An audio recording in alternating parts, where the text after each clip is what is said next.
નમસ્કાર મિત્રો, સાથ એજ્યુકેશનમાં આપ સર્વેનું હાર્દિક સ્વાગત છે.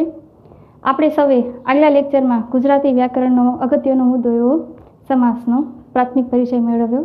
સાથે સાથે દ્વંદ્વ અને દ્વિગુને કેવી રીતે ઓળખવા તેનો પણ પરિચય મેળવ્યો.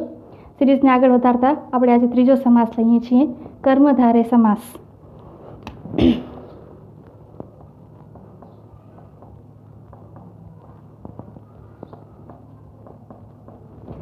લગભગ વર્ગ 3ની પરીક્ષામાં દરેક પેપરમાં કર્મધારય સમાસનું એકાદ ઉદાહરણ તો પૂછાઈ જ જાય છે. કર્મધારય સમાસનો પ્રાથમિક પરિચય મેળવીએ તો કર્મધારય સમાસ એ એક પદ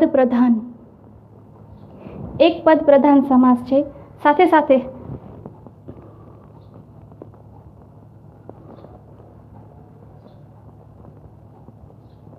તેનું જે પ્રથમ પદ છે એ વિશેષણનો નિર્દેશ કરે છે.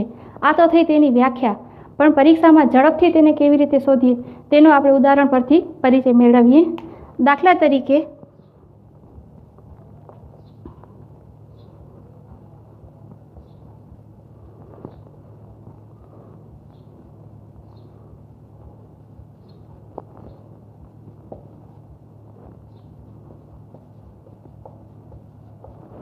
વિદ્યાર્થી મિત્રો, કર્મધારય સમાસ છે એ પોતાના વિશિષ્ટ એટલે કે જે પણ ક્ષેત્રમાં કે જે પણ શબ્દનું પ્રયોજન થયેલું હોય તેમાં વિશિષ્ટતા દર્શાવતો હશે. તો તમને પરીક્ષામાં જ્યારે પણ શબ્દની આગળ મહા, ચરમ કે પરમ આ શબ્દ દેખાય ને, મહા, ચરમ કે પરમ, તો એ કર્મધારય સમાસ બને, કારણ કે સર્વોચ્ચતા દર્શાવે છે. મહાનાયક, નાયક કેવો છે તો કે મહાન છે. સીમા કેવી તો કે ચરમ સીમા. કૃપા કેવી તો કે પરમ કૃપા.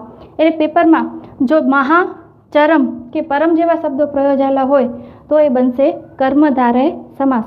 પણ એક વસ્તુ ખાસ યાદ રાખવા જેવી કે કોઈ પણ શરીરના, મનુષ્યના શરીરના અંગની આગળ જ્યારે મહાશબ્દ લાગે છે ત્યારે તે કર્મધારય સમાસ બનતો નથી.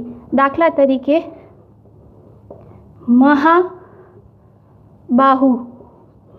બાહુ એ શરીરના અંગનો નિર્દેશ કરે છે, તેની આગળ જ્યારે મહા લાગે છે ત્યારે તે કર્મધારય સમાસ બનતો નથી. અન્યથા કોઈ પણ વ્યક્તિ, પુસ્તક, નદી, પર્વત કોઈ પણ શબ્દની આગળ તેના વિશેષણના સ્વરૂપે જ્યારે મહાશબ્દ લાગે છે ત્યારે બને છે કર્મધારય સમાસ. આ પ્રાથમિક અને પહેલો નિયમ. મહા, ચરમ કે પરમ જેવા શબ્દોનો પ્રયોગ થયેલો હોય ત્યારે બને છે કર્મધારય સમાસ. તો પહેલી રીત થઈ કર્મધારય સમાસને ઓળખવાની, મહા, ચરમ કે પરમ જેવા શબ્દોનો પ્રયોગ થયેલો હોય પણ કોઈ પણ શરીરના ભાગની આગળ મહા આવવું જોઈએ નહીં. બીજો પરિચય કે જે બે શબ્દો આપેલા હશે તે બધે શબ્દોની સરખામણી કરવામાં આવી હશે. દાખલા તરીકે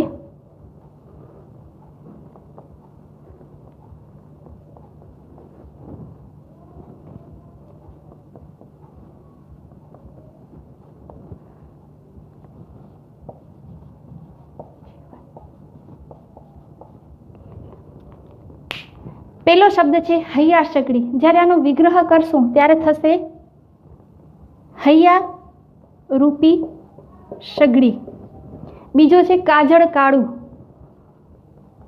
કાજળ જેવું કાળું. જીવન લીલા, જીવન રૂપી લીલા. અથવા તો બીજો ઉદાહરણ લઈએ,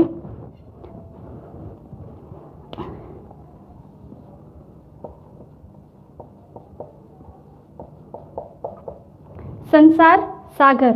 તો કે સંસાર રૂપી સાગર. આ સૌથી સરળ પદ્ધતિ કે જ્યારે બે શબ્દો હોય તેને વચ્ચે રૂપી, જેવું, સમાન બંને શબ્દો વચ્ચે સમાનતા દર્શાવતા હોય ત્યારે પણ બને છે કર્મધારય સમાસ. તો પહેલો નિયમ થયો, કોઈ પણ શબ્દની તેની ચરમસીમા મહા કે પરમ જેવા શબ્દો આવતા હોય અથવા તો બંને શબ્દ વિશેષણ, પણ વિશેષણ યાદ ન રાખતા, રૂપી, જેવો, જેવી જેવા શબ્દોથી જેનો વિગ્રહ થાય તો પણ બને છે કર્મધારય સમાસ. કર્મધારય સમાસને આગળ જોઈએ. ત્રીજો નિયમ છે, કોઈ પણ વ્યક્તિને કે કોઈ પણ વસ્તુને જ્યારે સંબોધન કરવામાં આવે ત્યારે પણ તે બને છે કર્મધારય સમાસ. દાખલા તરીકે હું માત્ર લખું, મીતા, સૂરજ, કે ચંદા. આ શબ્દ જ્યારે લખું છું ત્યારે તે સમાસ બનતા નથી, પણ જો એની પાછળ મીતાબેન, સૂરજ દાદા કે ચંદા મામા આવા વિશેષણ એટલે કે એના સંબોધન જોડાય છે, મીતા જેવી બેન, સૂરજ જેવા દાદા, ચંદા જેવા મામા, એટલે કે મીતા, સૂરજ કે ચંદા કોઈ વિશેષણ કે કોઈ સમાસ બનતો નથી, પણ એની પાછળ સંબોધન લાગે છે ત્યારે પણ તે બની જાય છે કર્મધારય સમાસ. આ વસ્તુ ખાસ યાદ રાખવા જેવી. કોઈ પણ વ્યક્તિ કે વસ્તુની પાછળ જ્યારે સંબોધન લાગી જાય ત્યારે પણ તે બનશે કર્મધારય સમાસ. અન્ય ઉદાહરણ જોઈએ. ગંગા, આ કોઈ સમાસ બનતો નથી, પણ ગંગા નદી આ સમાસ બને છે, ગંગા જેવી નદી, અને એ બની જશે કર્મધારય સમાસ. તો આ થઈ કર્મધારય સમાસની 3 સરળ રીત, જેના પરથી તમે કર્મધારય સમાસને ઝડપથી ઓળખી શકો. તો કર્મધારય સમાસની 3 સરળ રીતોને ફરીથી લઈ લઈએ. પહેલો નિયમ, કોઈ પણ શબ્દની આગળ જ્યારે તેની સર્વોચ્ચતા દેખાડવા માટે મહા, ચરમ કે પરમ જેવા શબ્દોનો પ્રયોગ થયેલો હોય ત્યારે બને છે કર્મધારય સમાસ. અપવાદ રૂપે મનુષ્યના શરીરના કોઈ પણ ભાગની આગળ જ્યારે મહાશબ્દ લાગે ત્યારે કર્મધારય સમાસ બનતો નથી. દાખલા તરીકે મહાબાહુ, બાહુ શરીરના એક ભાગની આગળ લાગેલો છે, અથવા તો મહાનેત્ર, ત્યારે પણ કર્મધારય સમાસ બનશે નહીં. અન્યથા મહા, ચરમ કે પરમ જેવા શબ્દોથી કર્મધારય સમાસ બને છે. બીજો નિયમ, જ્યારે પ્રથમ શબ્દ વિશેષણ તરીકે વપરાયેલો હોય પરંતુ બંને શબ્દો વચ્ચે સરખામણી કરી હોય અને એનો વિગ્રહ કરતી વખતે રૂપી, જેવો, જેવી શબ્દનો પ્રયોગ થતો હોય ત્યારે પણ બને છે કર્મધારય સમાસ. અને ત્રીજો નિયમ, કોઈ પણ વ્યક્તિ કે વસ્તુની પાછળ જ્યારે સંબોધન લગાડવામાં આવે છે ત્યારે પણ બને છે કર્મધારય સમાસ. તમારા જ્ઞાનને વધુ સચોટ બનાવવા માટે કેટલાક ઉદાહરણો લખ્યા છે. દરેક ઉદાહરણને પણ વિગતવાર સમજીએ. પહેલું છે મહર્ષિ. હવે મહર્ષિની આગળ મહા છે, મહા ઋષિ, વિગ્રહ કરતા થશે મહા ઋષિ. મહા શબ્દ આવ્યો છે ઋષિની આગળ એટલે બનશે કર્મધારય સમાસ. બીજું છે નરસિંહ. નર રૂપી સિંહ, રૂપી એટલે કે સિંહ જેવો નર, બંને વચ્ચે સરખામણી છે એટલે પણ બનશે કર્મધારય સમાસ. ત્રીજો છે વાયુ વેગ. વાયુ જેવો વેગ, બંને વચ્ચે સરખામણી છે. વેગ કેના જેવો? તો કે વાયુ જેવો, એટલે પણ બનશે કર્મધારય સમાસ.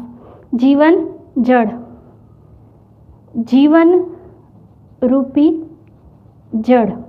મહાભારત, મહાશબ્દ આવ્યો એટલે બની જશે કર્મધારય સમાસ. ગાય માતા, ગાયને સંબોધન છે માતાની, એટલે કે ગાય જેવી માતા અથવા તો માતા રૂપી ગાય. હાસ્ય બાણ, હાસ્ય રૂપી બાણ, બંને વચ્ચે સરખામણી છે. અગત્યનો શબ્દ ઘનશ્યામ. અહીંયા કને ઘનનો અર્થ આપણે ખબર હોવી જોઈએ. ઘન એટલે કે વાદળ અને શ્યામ એટલે કે કાળું. ઘનનો અર્થ થાય છે વાદળ જેવું કાળું, સરખામણી છે. આ શબ્દ મિત્રો ખાસ યાદ રાખજો, ઘનશ્યામ. ઘન એટલે વાદળ, શ્યામ એટલે કાળું. કાળું કોના જેવું? તો કે વાદળ જેવું. દેહલતા, દેહ રૂપી લતા, મોટા ભાઈ, અહીંયા કને સંબોધન છે. તો આવી રીતે માત્ર 3 જ નિયમ યાદ રાખીને આપણે કર્મધારય સમાસને સરળતાથી ઓળખી શકીએ છીએ.